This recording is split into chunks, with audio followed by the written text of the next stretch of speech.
Kalau saya lihat di sini masih ada yang belum cek daftar hadir ya. Bambang Pamungkas, Supriyadi, Muhammad Arik, ini masih banyak nih.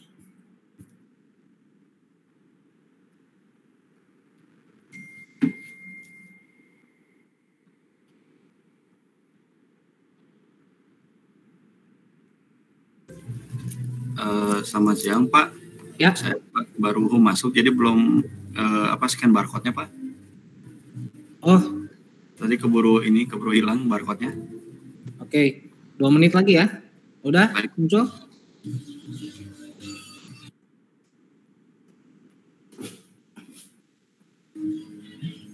Baik Pak, sudah Pak.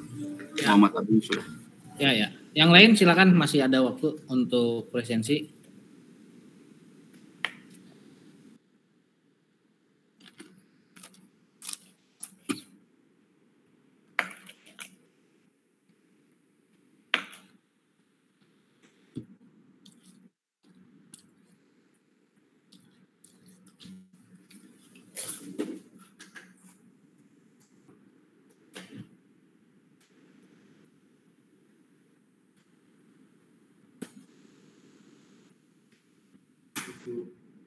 Pak, kok bisa satu keluar dari Pak?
Baik teman-teman, kita mulai ya.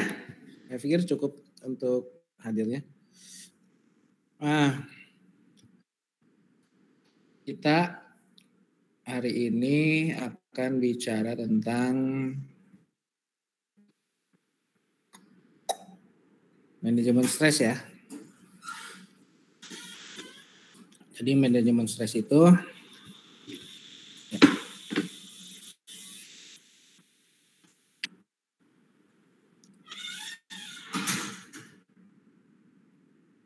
awalnya dari ada istilah stres ya.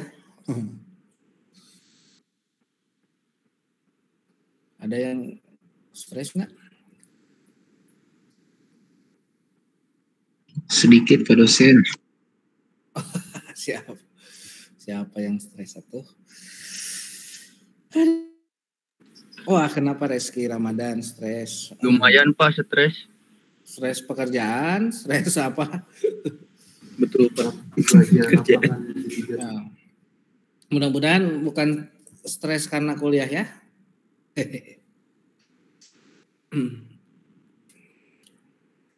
Jadi stres itu sebenarnya ada dari kekuatan dari luar kita tuh yang menyebabkan nggak nyaman dan ada respon emosional dari kita. Makanya stres itu bicaranya adalah lingkungan sekitar gitu ya, lingkungan di luar kita. Misalnya tadi di tempat kerja, respon terhadap stresor eh,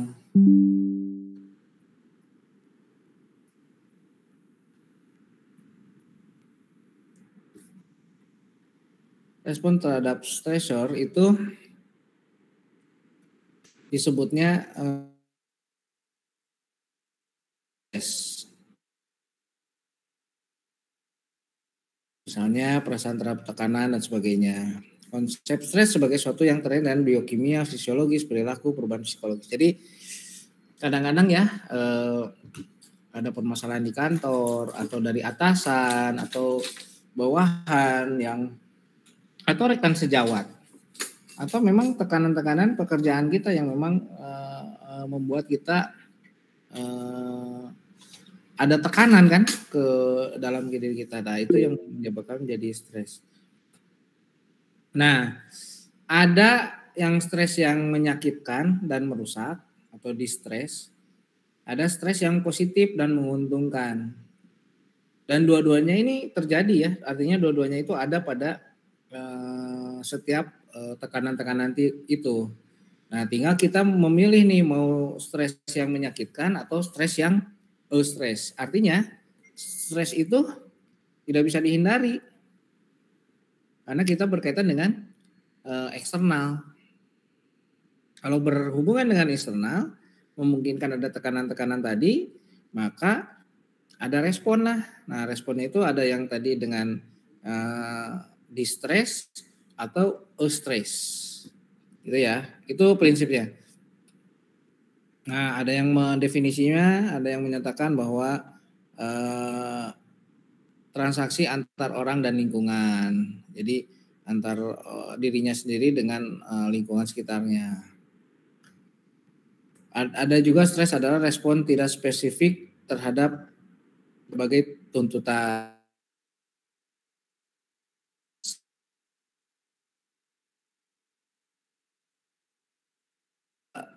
Lalu jelas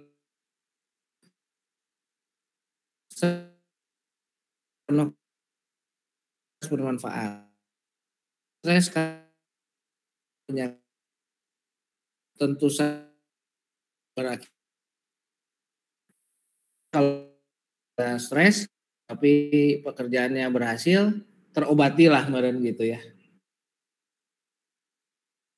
Atau bermanfaat, tapi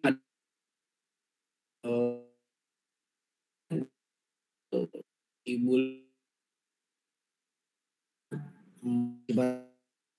ini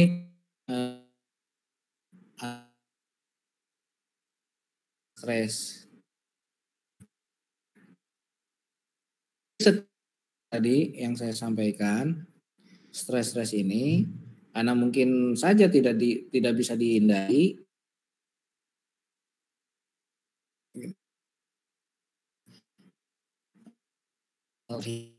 Kan gitu ya.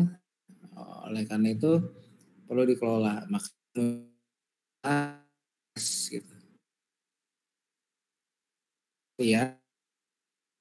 Stres sangat dalam bentuk pun yang akan jadi kita berpikir dan bertindak gitu ya sederhananya. Maka stres ini perlu dikelola. Muncullah manajemen stres, yaitu bagaimana mengendalikan atau yang berlebih. Nah, berarti di sini bicaranya ada upaya mengendalikan manajemen itu. Kenapa harus di manajemen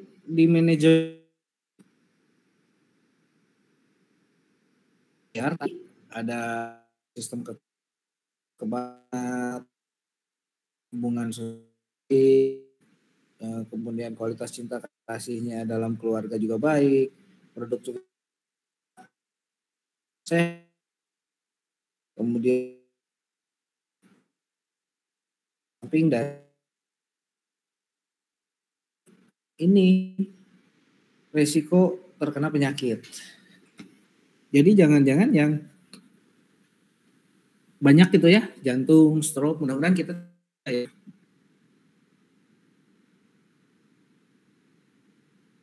Stres selain memang ada beberapa dari pola gara-gara stres aja. Jadi misalnya ada yang stres jadi makan coklat terus, es krim terus, atau ngopi terus misalnya gitu ya. Atau sambil ngerokok, ngopi dan seterusnya. Jadi ini beragam teman-teman. Maka perlu stres ini. Strateginya teman-teman. Ini stres manajemen strategi yang diawali dengan perhatikan lingkungan sekitar. Jadi kita aware ya terhadap environment kita tuh, lingkungan di sekitar kita. Kemudian jauhkan dari situasi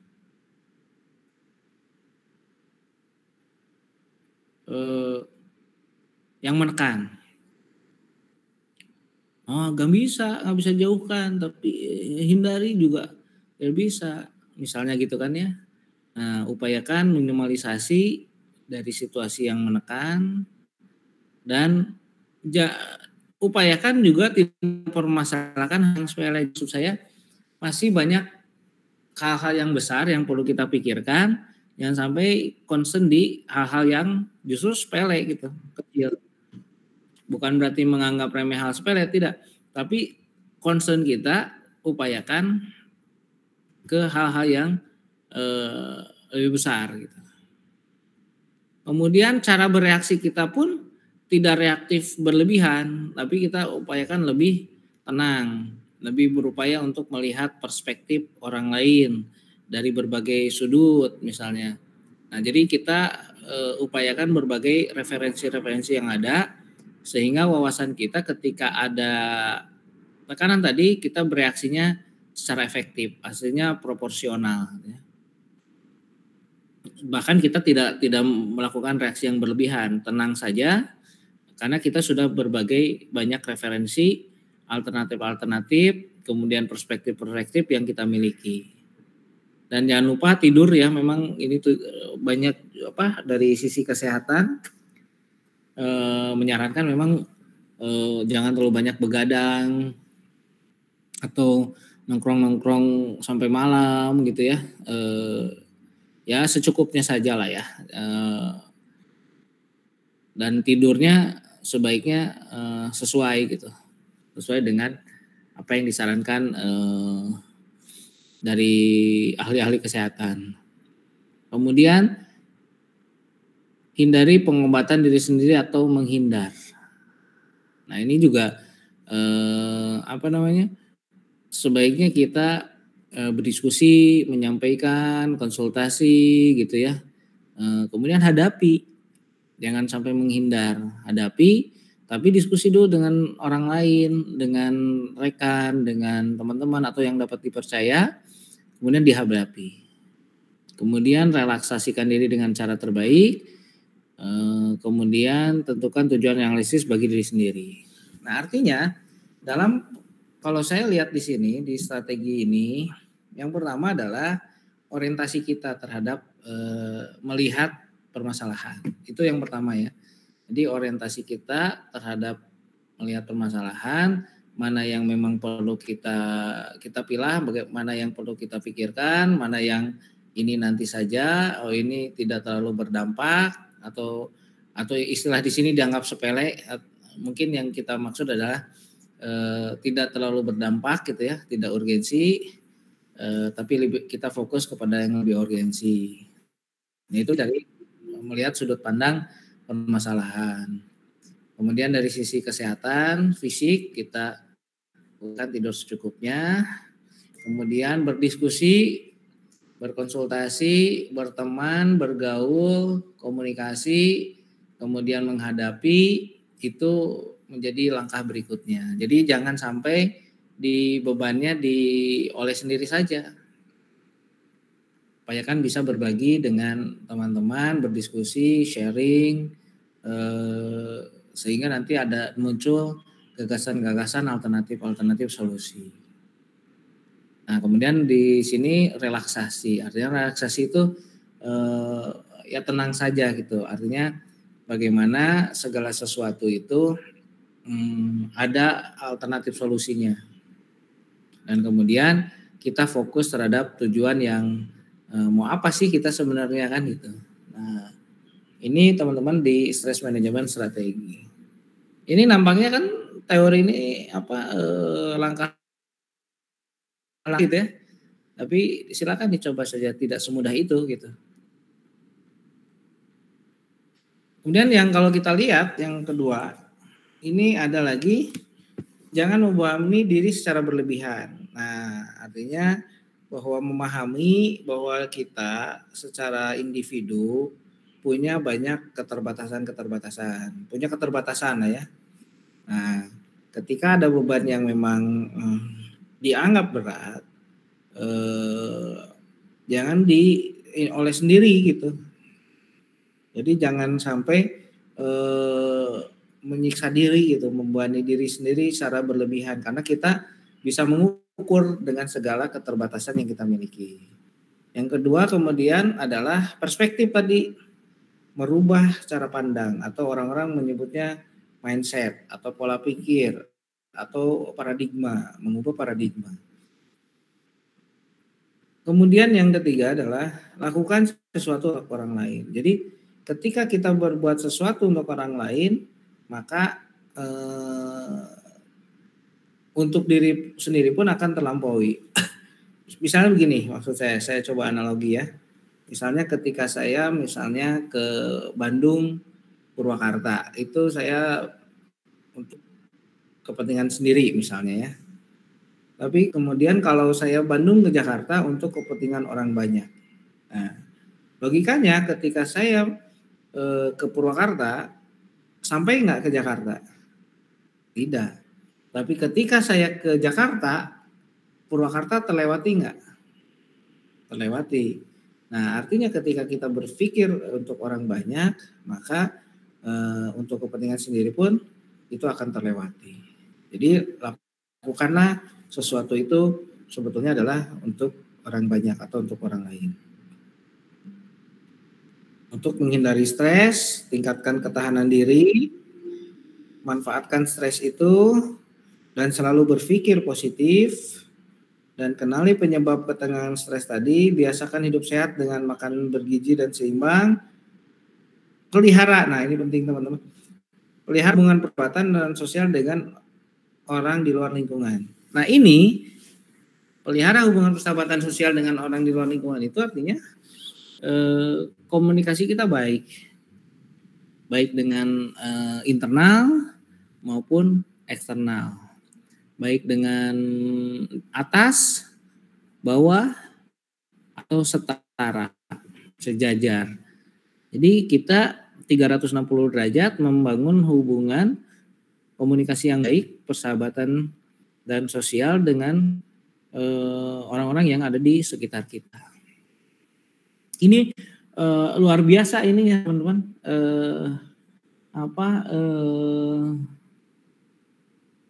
Gitu. Ini saya alami langsung dan semua mendukung gitu ya. Karena ini tadi hubungan komunikasi yang baik dengan berbagai pihak, dengan berbagai sektor, baik atas, sejajar atau bawah. Nah ini teman-teman mungkin kalau saya lihat mungkin ada yang terlupa gitu ya. Biasanya baiknya itu ke yang di atas saja gitu ya. Biasanya baik itu yang kepada yang biasanya ke atas gitu. Kalau yang ke bawah atau sejajar, seenaknya dan sebagainya. Itu ya teman-teman. Ini sebetulnya biar kita itu ketika ada sesuatu itu kita dengan dengan terbukanya mereka akan mendengar bukan keluhan, konsultasi kita, diskusi kita dengan permasalahan atau beban yang kita miliki, sehingga kita punya teman untuk membicarakan tentang permasalahan yang kita alami. Nah, karena teman-teman kita tadi berbagai sektor, sehingga kita pun dapat bisa memilih ketika permasalahan A mungkin cocoknya kita diskusi dengan kelompok A misalnya. Lalu permasalahan B cocoknya bisa diskusi dengan kelompok B. Bayang tidak punya misalnya kelompok B malah musuhan misalnya gitu ya. Jadi kita ini sendiri nantinya bebannya terhadap diri sendiri, padahal tadi jangan membebani diri apalagi berlebihan. Tidak berlebihan pun jangan terbebani gitu ya. Oke, kita lanjut. Teman-teman, ini ada model stres. Kalau kita lihat, stres itu gara-gara lingkungan. Nah, kita sering itu ya, uncertainty gitu ya. Ketidakpastian ekonomi, ketidakpastian politik, ketidakpastian teknologi, ini mempengaruhi. Kemudian dari faktor organisasi. Nah, organisasi mungkin tuntutan tugas, pekerjaan, peran teman-teman saat ini, hubungan antar pribadi, personal, antar pegawai, antar keluarga gitu ya, kakak adik, suami istri dan seterusnya. Kemudian struktur organisasi, kepemimpinan organisasi, kan pasti sering tuh diskusi di kelompoknya atau di tempat kerjanya. Wah, kalau dengan pemimpin yang baru kita ini bla bla bla bla, enakan yang dulu ya bla bla bla. Pasti itu ada terjadi komunikasi manusia di organisasi, di teman-teman juga mungkin pernah mendengar hal seperti itu. Dan ada tahap hidup organisasi. Nah, faktor individu ini juga termasuk yang salah satu yang mempengaruhi. Dari mulai masalah keluarga, pertentangan dengan adik kakak, dengan anak, dengan istri, suami gitu ya. Masalah ekonomi, himpitan ekonomi kalau saya baca berita-berita gitu ya. Kemudian masalah kepribadian dan seterusnya. Kemudian selanjutnya ada perbedaan individu dari mulai persepsi. Nah, persepsinya kan kalau kita lihat masing-masing berdasarkan perspektif masing-masing, karena manusia itu berpikir melihat itu sesuai dengan apa yang dia berpendapat itu karena sesuai dengan apa yang dia lihatnya gitu. Nah, itu persepsi ya. Nah, tentunya ketika satu objek dilihat oleh berbagai orang itu tentunya berbeda-beda persepsi karena melihat dari sudut pandangnya juga berbeda-beda. Itu perbedaan individu. Kemudian pengalaman pun, experience itu ya, itu pun berbeda-beda. Akademiknya pun berbeda-beda. Strata sosialnya pun berbeda-beda. Kemudian keyakinan pun berbeda-beda. Nah itu ya. Kemudian ada sikap kompetitif, permusuhan dan sebagainya. Nah inilah yang stres yang dialami. Dari faktor-faktor tadi, inilah ada gejala sakit kepala, kalau dari sisi fisiologisnya tekanan darah tinggi, penyakit jantung, kalau dari psikologisnya cemas, murung, insecure gitu. Kemudian berkurangnya kepuasan pekerjaan. Kalau dari sisi pelakunya malas, mangkir, nggak produktif gitu ya. Tingkat keluarnya karyawan, macam-macam ya. Nah ini dari sisi tinjauan stres. Saya meyakini kita pun sama yang hadir hari ini, saat ini mengalami mungkin dari faktor lingkungan, dari faktor organisasi, faktor individu, kemudian dari masing-masing kita pun berbeda persepsi, beda-beda pengalamannya, dukungan sosialnya, keyakinan juga berbeda-beda dan stresnya pun berbeda-beda. Bisa dalam konteks gejala fisiologis, gejala psikologis, dan gejala perilaku. Nah ini teman-teman sumber stres kerja, ini sama-sama kerja ya, saya juga kerja, teman-teman juga ini bekerja gitu. Ini sumbernya yang menyebabkan faktor eksternal tuh stres itu lingkungan kerja yang buruk. Nah, kadang-kadang suka kesal sendiri ya. Ada kalau saya dengar ngedumel, mengeluh gitu ya. Karena lingkungan kerjanya yang buruk. Apakah dianggap kompetitifnya tidak berpihak, apakah dari sisi finansialnya juga tidak berpihak, apakah dari unsur pimpinannya yang juga yang tidak berpihak, dan macam-macam lah ya. Kemudian overload secara kuantitatif dan kualitatif. Jadi kadang-kadang pekerjaannya melebihi dari tugasnya, malah melebihi dari secara salary-nya gitu ya. Jadi overload. Atau tertumpu pada seseorang misalnya oleh kita sendiri misalnya. Nah itu juga overload.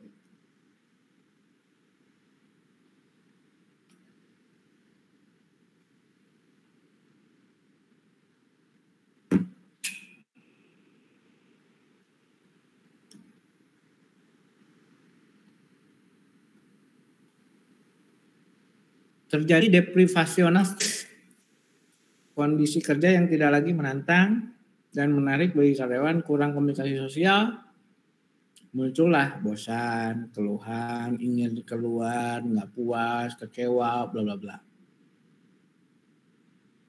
Ada juga yang memang pekerjaannya berisiko tinggi. Risiko tinggi itu berkaitan dengan keselamatannya mungkin ya.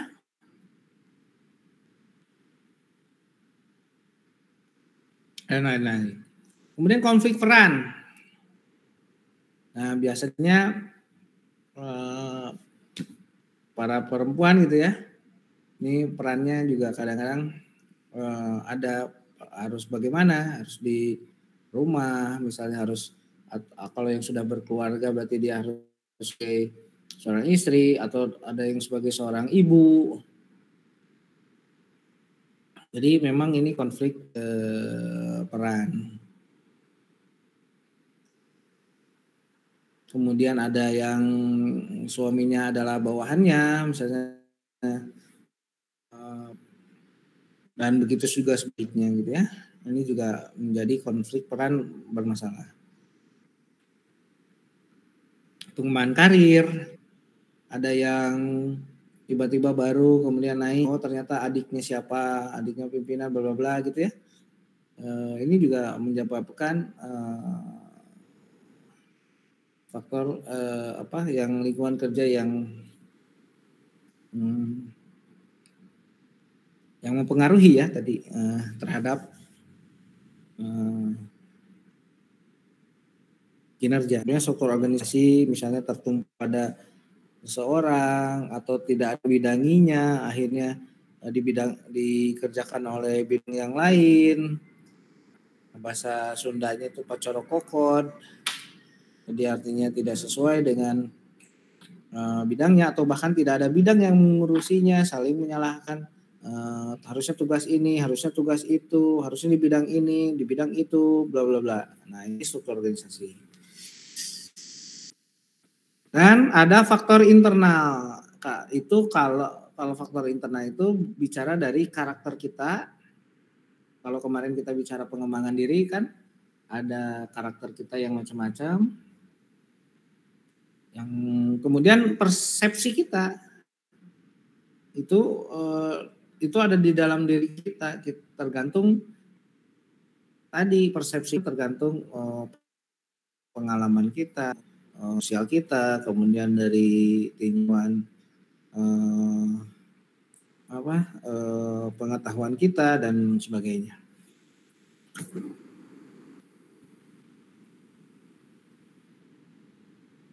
Nah tadi sempat teman-teman stres itu dalam tinjauan psikologis ini ada masa depresi, sensitif, menurunnya percaya diri.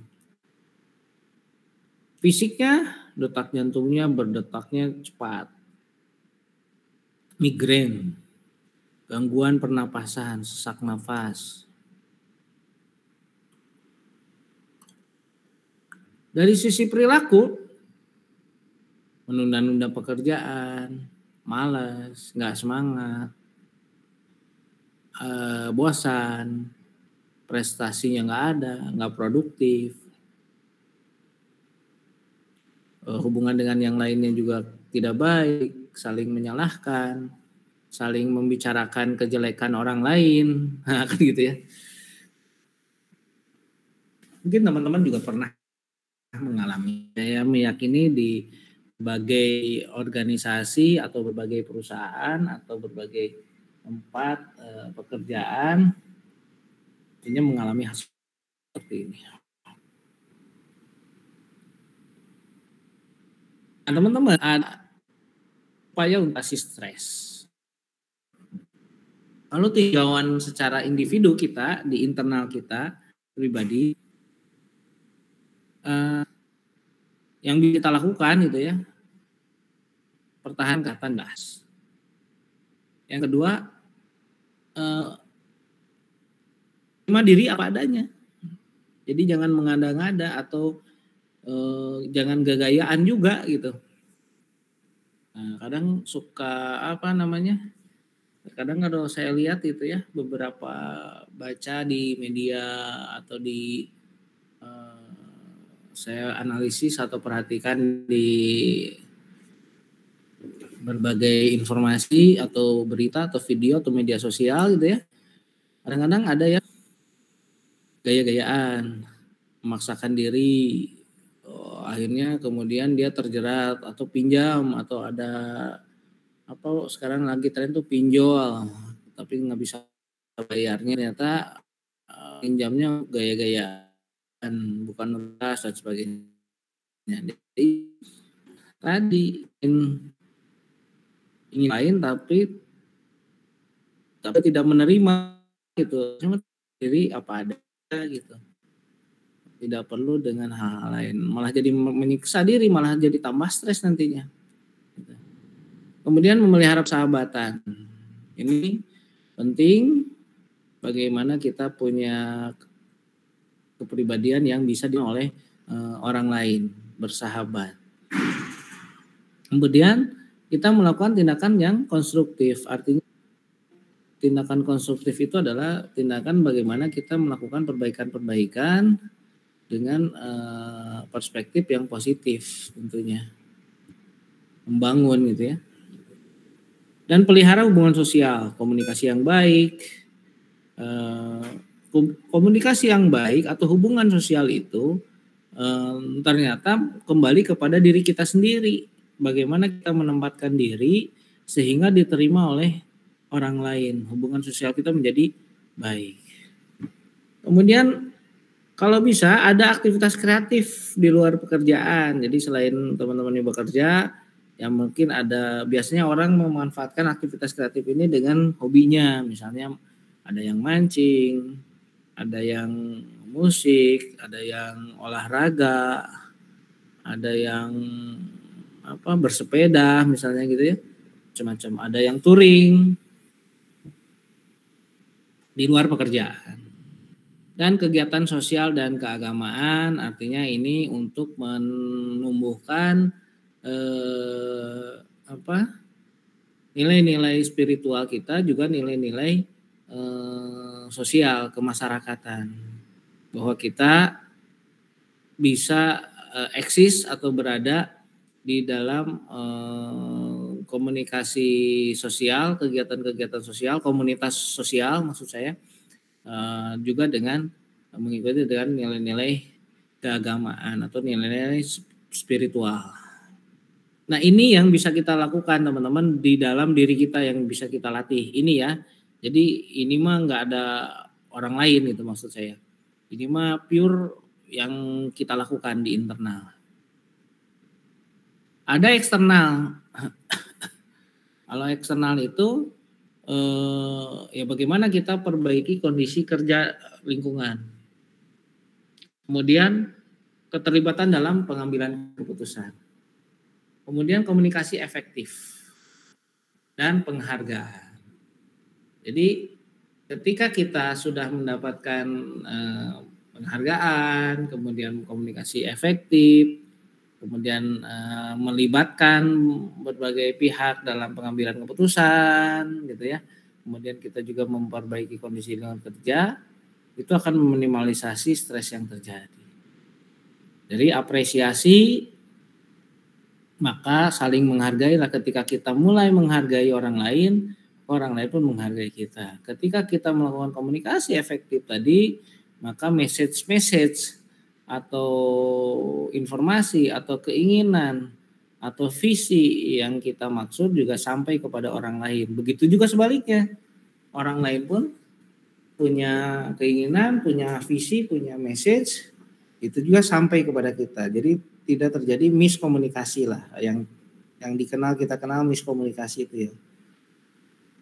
Kemudian keterlibatan egaliter, artinya dalam setiap pengambilan keputusan itu kita libatkan dengan berbagai pihak sehingga mereka semua yang ada itu memiliki sense of belonging atau rasa kepemilikan ya, memiliki terhadap keputusan-keputusan itu. Mereka ketika memiliki rasa memiliki tadi, mempunyai rasa memiliki tadi, maka dia akan menjaga itu, gitu, memelihara dan menjaga. Itu ya. Nah, ini bisa diperbaiki secara eksternal. Itu ya. Nah, teman-teman, itu tentang manajemen stres, artinya kalaupun tadi ada yang stres ya jangan khawatir. Ya manusiawi artinya ya. Nah, tapi bagaimana kita bisa memanage stres itu sehingga stres itu menjadi menguntungkan kita. Itu teman-teman, ada yang mau ditanyakan silakan.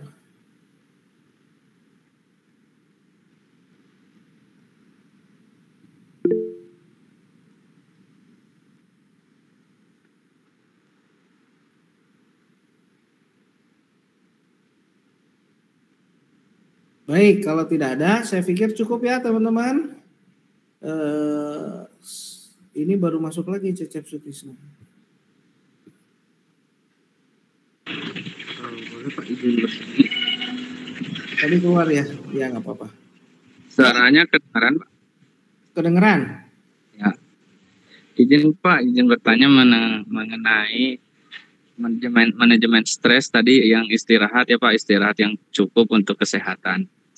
Nah ini Pak, kan kalau misalkan tubuh kita itu tuh spesial ya Pak. Nah spesialnya itu tuh semakin kita ditekan semakin kuat juga, sama seperti misalkan kaki ya Pak. Kaki itu kan kalau misalkan kita sering jalan kaki, alas kaki.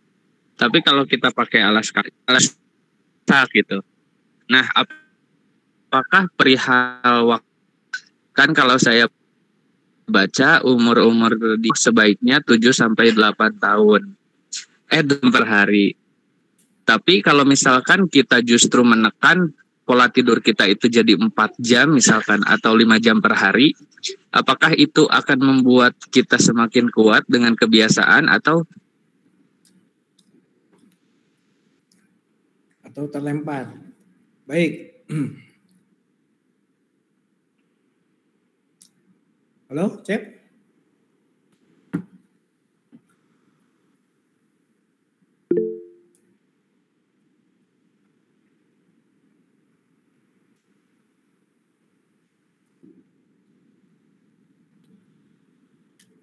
Baik. Bagus tuh pertanyaannya. Jadi kita bisa bedakan ya antara pembiasaan dengan kondisi fisik.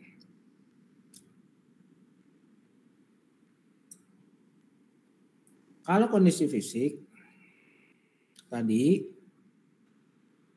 tentunya berdasarkan berdasarkan pertimbangan-pertimbangan medis. Itu ketika bicara fisik. Jadi ada pertimbangan medis, ada saran-saran medis yang memang perlu kita penuhi. Nah, tinjauan medis itu tentunya hasil dari kajian-kajian, sehingga mereka menetapkan saran atau pertimbangan itu berdasarkan dari kajian-kajian mereka dalam konteks medis, gitu ya. Nah, lalu bagaimana dengan kasus tadi, kasuistis? Artinya kasuistis tuh, ada yang dia berjalan kaki terus kuat gitu ya, dan karena dia terbiasa. Atau misalnya ada yang biasanya tidak sarapan, kok kuat-kuat aja kok. Ada yang tidak biasa sarapan, kemudian ada yang biasa sarapan, kemudian pada besoknya tidak sarapan, itu malah jadi nggak kuat misalnya gitu ya.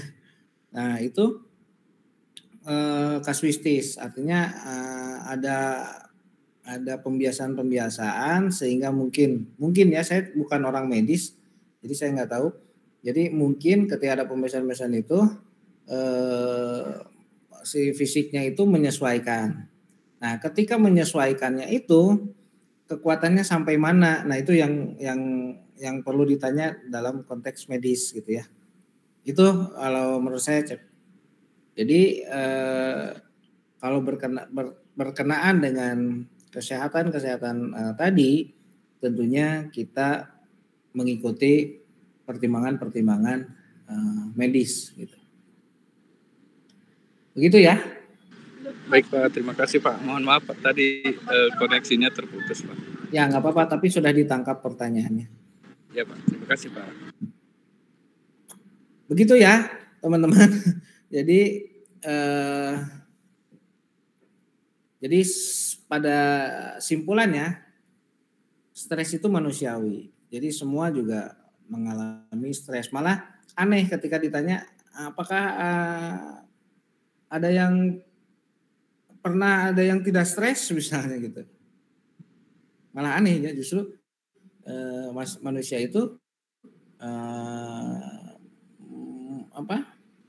memungkinkan untuk mengalami stres. Tapi pertanyaan selanjutnya, bagaimana ketika kita itu mendapati stres, maka kita bisa mengelola stres ini agar stres ini tadi yang stres yang bisa menguntungkan. Menguntungkan itu artinya bahwa ketika kita berhasil mengelola stres itu, maka akan berdampak pada produktivitas kita, akan berdampak terhadap capaian-capaian kita. Nah, itulah yang kita berhasil mengelola stres. Jadi jangan dihindari juga. Ada yang menghindari stres atau ekstrimnya malah bunuh diri, wah itu menurut saya sayang banget gitu ya. Jangan dihindari, tetap dihadapi, tapi bagaimana kita kelola itu dengan baik. Nah, tadi strategi-strategi tadi cobalah dilatihkan teman-teman, bukan hanya didiskusikan saat ini nih, maksud saya bukan hanya didiskusikan atau dibaca atau didengerin, tapi lakukan tadi beberapa latihan-latihan untuk langkah-langkah mengelola stres. Tidak perlu mentugaskan gitu maksud saya. Gitu ya. Saya pikir begitu ya teman-teman. Terima kasih atas perhatiannya. Mohon maaf apabila ada hal kurang berkenan. Billahi taufiq wal hidayah. Wassalamualaikum warahmatullahi wabarakatuh. Tetap semangat. Kita kelola stres dengan baik biar kita semua sukses. Amin.